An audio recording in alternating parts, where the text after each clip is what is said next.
Hi friends, welcome to అత్తా కోడళ్ళ వంటిల్లు.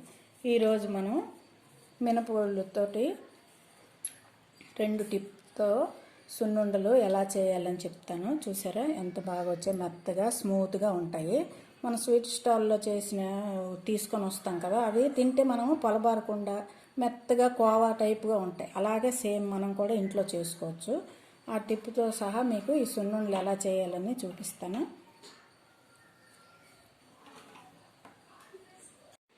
ఇప్పుడు సున్నుండల కోసం మనం ఈ గ్లాస్తో 2 గ్లాసుల మినపప్పు తీసుకుందాం. ముందు ఒక గ్లాసు వేయించుకుందాం. ఈ సున్నుండలకి మనం మినపప్పు వేయించడంలోనే ఉంటుంది. ఓపిక్గా స్లోగా 5 to 7 minutes వరకు వేయించుకోవాలి. ఇలా స్లోగా సిమ్లో పెట్టి తల వేడెక్కాక ఇలా నెమ్మదిగా స్లోగా వేయించుకోవాలి. మన సున్నుండలకి ఒక టిప్ ఉన్నది, 2 టిప్పులు ఉంటాయి. వాటితో చేస్తే మనం స్వీట్ స్టాల్లో సున్నుండలు కొని తెచ్చుకుంటాం కదా, చాలా స్మూత్గా బాగుంటాయి. అలాగే మనం కూడా తయారు చేసుకుందాం. ఇవి ఒక 5 నిమిషాలు వేయించుకుందాం. ఇవి కొంచెం వేగాయి కదా, వేగేటప్పుడు దీంట్లోనే ఒక టేబుల్ స్పూను రైస్ వేయండి. ఏ రైస్ ఉంటే ఆ రైస్ వేయండి. ఈ రైస్ వేయడం వల్ల మనకి చాలా టేస్ట్ వస్తుంది.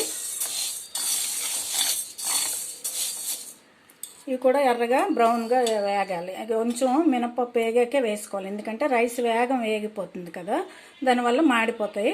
అందుకోసం మరొక 2 నిమిషాలు వేయించుకొని పక్కకు తీసుకుందాం. చూసారు కదా, ఇలాగంత బ్రౌన్ కలర్ రావాలి. ఇందులో రైస్ కూడా వేసాం కదా, వేగాయి. ఇది ఒక టిప్పు.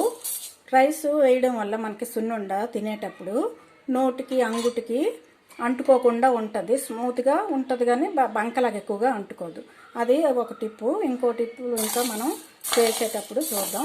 ఇలా మనం మినపప్పు అంతా వేయించాక ఇది చల్లారబెట్టాలి. బాగా చల్లారిన తర్వాత మనం మిక్సీలో మెత్తగా ఫైన్గా పౌడర్ లాగా చేసుకోవాలి. ఇంచుమించు వేగిపోయి పొయ్యి ఆఫ్ చేసుకొని చల్లారిన తర్వాత తీసుకొని పౌడర్ చేసుకుందాం. ఒక గ్లాస్కి నేను 2 గ్లాసులు తీసుకున్నాను మినపప్పు కాదు, అందుకోసమని నేను గ్లాస్కి గ్లాసు కాకుండా గ్లాసు 3/4 వేస్తున్నాను. 2 గ్లాసులకు కలిపి ఒక గ్లాసు మినపప్పుకి 3/4 గ్లాసు పంచదార వేయండి, సరిపోతుంది. షుగర్ కొలతలు చెప్తున్నాను కదా, ఒక గ్లాసు మినపప్పు కదా ఇది. 2 గ్లాసులకి 2 సార్లు వేయించాను నేను. గ్లాస్కి 3/4 గ్లాసు పంచదార వేయండి, సరిపోతుంది. మొత్తం మీద పావు తక్కువ 2 గ్లాసులు షుగర్ వేస్తాను నేను. అదే గ్లాసు మనం ఏ కొలత తీసుకున్నామో దాంతో గ్లాసు నిండా పంచదార వేయాలి. మళ్ళీ 3/4 వేస్తాను, చూపిస్తాను. ఈలోపు మినపప్పు చల్లారుతుంది. ఇప్పుడు పంచదార కొలతలు ఇవ్వండి.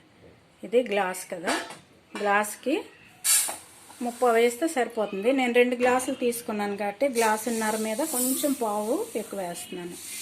ఇంకో గ్లాసున్నర మీద కొంచెం అలా వేస్తే స్వీట్ కరెక్ట్గా ఉంటుంది.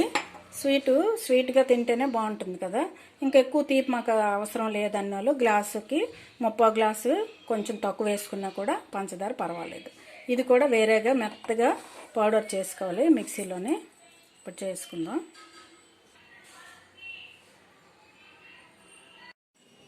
చూసారు కదా, ఈ మినప్పిండి బియ్యం మినువులు కలిపి మనం మినపప్పు వేపాం కదా, అన్నీ కలిపి ఇలా మెత్తగా పౌడర్లో చేసుకోవాలి.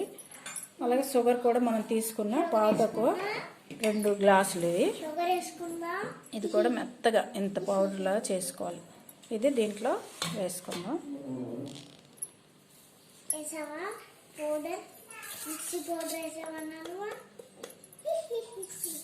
2 గ్లాసులు మినపగుళ్ళు, పావు తక్కువ 2 గ్లాసులు పంచదార పౌడర్ మొత్తం మనం ముందు బాగా కలుపుకోవాలి.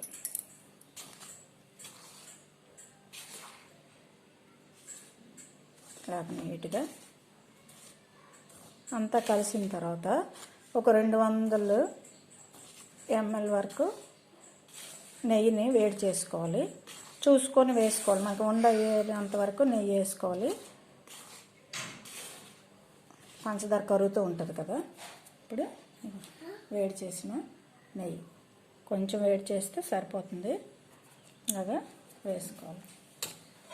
చెయ్యి కాలుతుంది, కాలుతుంది కాబట్టి కొంచెం స్పూన్తో కానీ గరిటతో కానీ ఇలా కలుపుకోండి. ఇలా చూసుకొని వేసుకోవాలి, లేకపోతే జారుగా అయిపోద్ది కదా, అందుకోసం ఇలాగా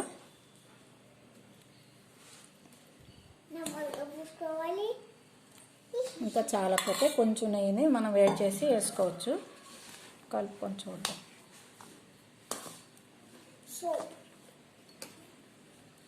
కొంచెం గోరువెచ్చగా చేయి పెట్టచ్చు, పర్లేదు. ఇలాగా బాగా కలుపుకోవాలి.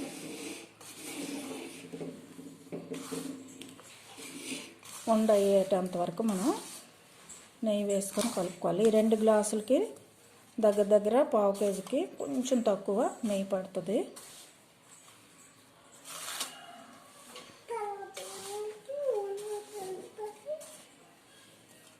మరి కొంచెం నెయ్యి పడుతుంది, వేడి చేసి తీసుకొద్దాం. కొంచెం సరిపోతుంది.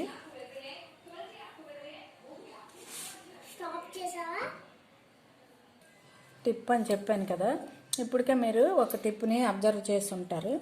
ఏంటంటే బియ్యం వేసాం కదా, బియ్యం వేసి వేయించడం వల్ల మనకి నోట్లో ఎక్కువగా ముద్దలాగా అంటుకోకుండా సున్నుండ తినడానికి ఈజీగా ఉంటుంది ఒకటి. ఇంకొకటి చూసారా, నెయ్యి చాలామంది ముందు మనం వేసాం కదా, పొడి పొడిగా ఉంది.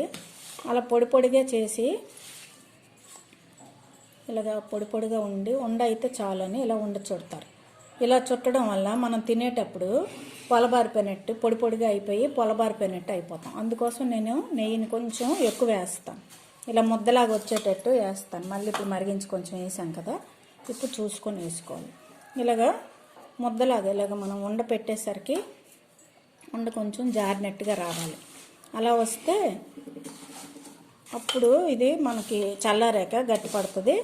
మనం తినేటప్పుడు కూడా పొడి పొడిగా రాకుండా ముద్దలా బాగుంటుంది. ఇది స్వీట్ స్టాల్లోని మన సున్నుండలు కొంటుంటారు కదా, అక్కడ అలాగే కదా, కోవాలాగే ఉంటుంది. సున్నుండ కూడా మెత్తగా కోవాలాగా ఉంటుంది. అలా మనకు కూడా ఇంట్లోనే తయారు చేసుకోవచ్చు, ఏం లేదు.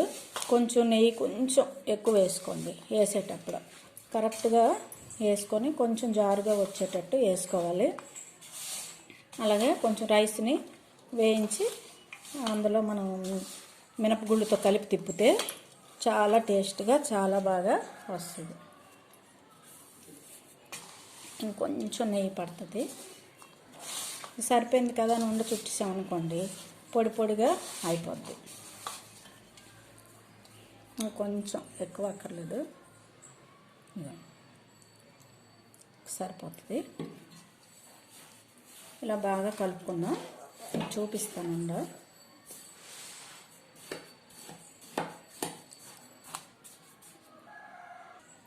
చూసారు కదా, ఇలాగా ముద్దలాగా అవ్వాలి. మరి పొడి పొడిగా ఉంటే పొలబారిపోయినట్టు అవుతుంది తినేటప్పుడు. ఇలా ముద్దలాగా అవ్వాలి. ఇవ్వండి, ఇలా ఉండలు చుట్టుకోవాలి. మనకి ఏ సైజు కావాలంటే ఆ సైజులో చుట్టుకోవచ్చు. ఈ నెయ్యి ఎలా సరిపోయింది అంత అని మీకు తెలియాలంటే ఇవ్వండి, ఈ ప్లేట్ ఉంది కదా, ప్లేట్లో ఇలా పెట్టేసరికి మనకి ఉండ అనేది కొంచెం ఇలా చప్పిగా అవుతుంటుంది. అప్పుడు అంటే నెయ్యి ఉండడం వల్ల అలా కరుగుతుంది. ఇది కొంచెం చల్లారిన తర్వాత గట్టి పడిపోద్ది. అలాగా నెయ్యి వేసుకోవాలి. చూసారు కదా, అలాగే ఇవన్నీ కూడా మనం ఉండలు చుట్టుకుందాం.